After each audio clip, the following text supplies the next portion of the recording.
Hello, everyone, and a very warm welcome back to Podlume. I'm Liyana, and I'm truly happy that you chose to spend this time with me today. Today's topic is very personal for many of us.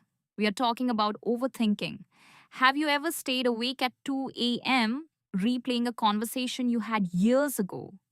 Or maybe you have a big decision to make and your brain feels like it has 100 tabs open at the same time. In English, we say overthinking is like a rocking chair. It gives you something to do, but it doesn't get you anywhere. In this long conversation, we are going to explore why our brains do this and how we can finally find some peace. This is going to be a slow, calm talk, perfect for your English listening practice. So, take a deep breath, get comfortable, and let's dive deep into the mind. Many people confuse overthinking with problem solving, but they are very different. Problem solving is active. For example, if your car breaks down, you think, I need to call a mechanic. That leads to an action. Overthinking, however, is a loop. You think, why did my car break? Am I unlucky? What if I lose my job because I'm late? It leads to nowhere except stress. Psychologists call this rumination. It's like a record player that is stuck on a scratched part of the song, playing the same painful note over and over. When we overthink in a second language like English, it's even more exhausting because our brain is already working hard to translate. If you feel tired after a day of thinking, now you know why. Let me share a real life story. I once had to give a presentation. I spent 3 days overthinking it. I thought about the words I might forget, the way people might look at me, and even what would happen if I tripped on stage. The result?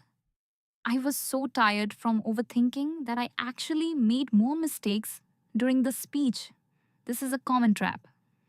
We think that by worrying, we are preparing. But in reality, we are just draining our energy. Real life happens in the present, but overthinking lives in a future that hasn't happened yet. We spend our today worrying about a tomorrow that might never come. So, how do we stop?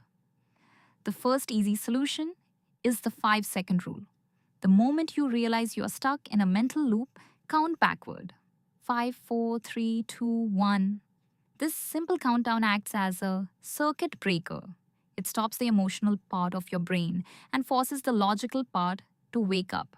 Once you reach 1, you must physically move. Stand up, wash your face, or even just stretch. Moving your body is the fastest way to move your mind out of a trap. Try it today. The next time you find yourself worrying about a text message or a mistake at work, count down and move. The second solution is for those big worries that won't go away. I call it the worry window. If you tell your brain, don't think about it, you will think about it even more. Instead, give yourself permission to worry, but only at a specific time. Tell yourself, I will worry about this at 5 p.m. for exactly 15 minutes. If a scary thought comes at 10 a.m., tell it, not now, I have an appointment with you later. When 5 p.m. comes, sit down and write everything on paper. When your worries are on paper, they lose their power. They look like a list of tasks rather than a giant monster in your head. Finally, we must practice acceptance. Most overthinkers are perfectionists. We want to make the perfect choice so we never feel regret. But perfection is an illusion. In English, we have a beautiful phrase, it is what it is.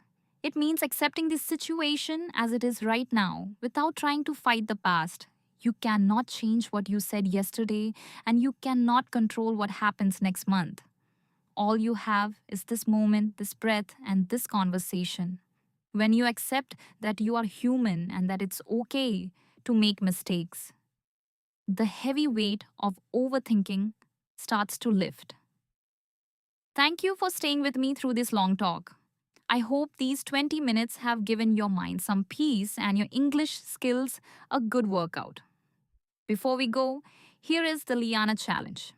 I want you to write one thing you're grateful for today in the comments. Gratitude is the natural enemy of overthinking. When you focus on what is good, your brain forgets to look for what is wrong. If you enjoyed this episode of Podloom, please like this video and subscribe.